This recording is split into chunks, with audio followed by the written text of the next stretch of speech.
Hello guys, in this video I am going to show you where you can read about fees and charges in the EasyJet application.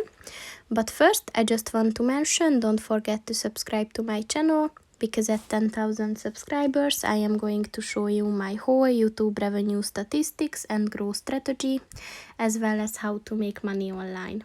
Let's jump into it. First of all, open the application on your phone.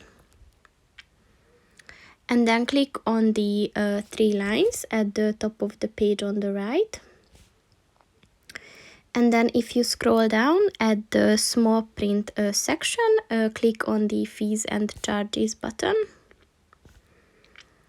And here's everything that you need to know on this topic. So you can learn about government taxes, airport security charges, and